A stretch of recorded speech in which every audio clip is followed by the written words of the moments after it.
It's a beautiful day in Coto de Caza, and today we're going to discover our mustard plants.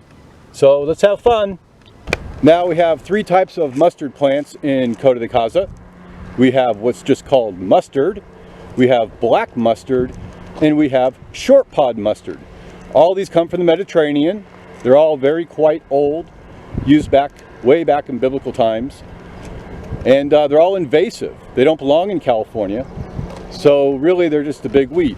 And here's our shortpod mustard, Hirschfeldia incana.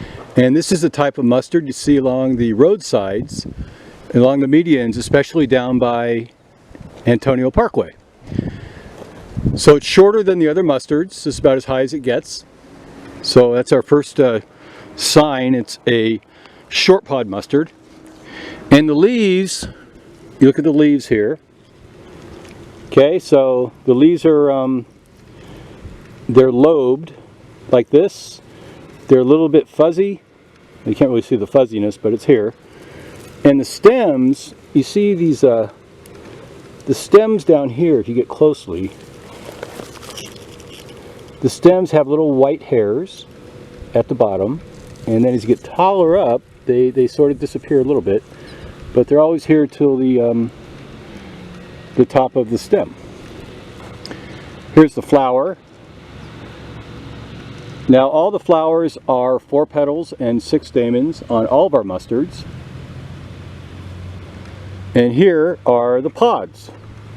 These little guys right here, they hold like 4 different seeds of this mustard plant. It's also a very good pollinator. And over here, we'll find a bee. There's a bee. There he goes. He's busy pollinating. Now for food, you can eat the seeds and the leaves with just a little bit of lemon juice. At least the young leaves before they get a little rough. So this is our shortpod mustard. Let's see the next plant. Here's some mule deer. You got a mom and 2 babies.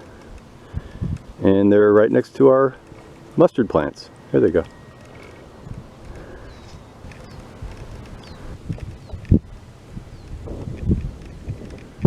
And here's the next mustard we're going to look at.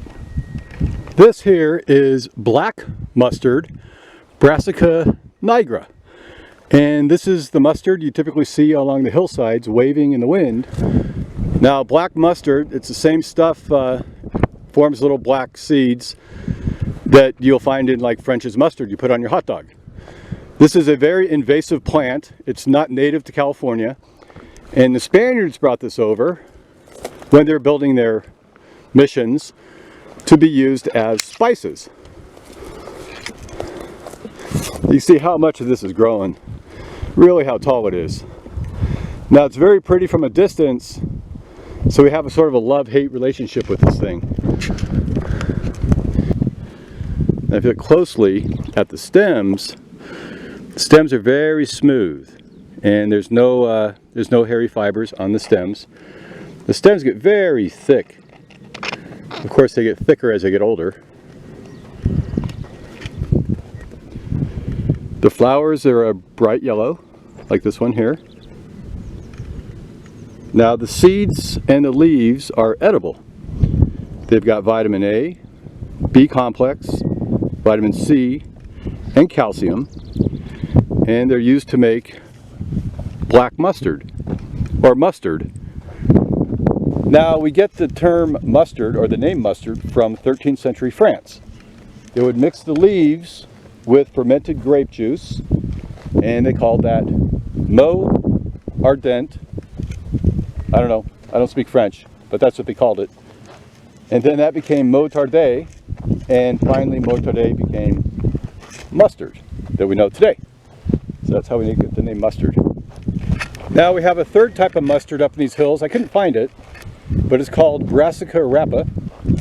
And this is a cousin of the same mustard that we get rapeseed oil from. Or in Canada, of course they don't call it rapeseed oil, they named it canola oil. After the words Canada and oleum, which means oil, they came up with canola. So that's what rapeseed oil is. but we don't have that in our hills. We just have the three versions: the Shortpod mustard, the Brassica nigra, which is the black mustard, and the Brassica rapa, which is pretty much your common mustard. They call it field mustard, which also runs rather rampant throughout Orange County and Southern California.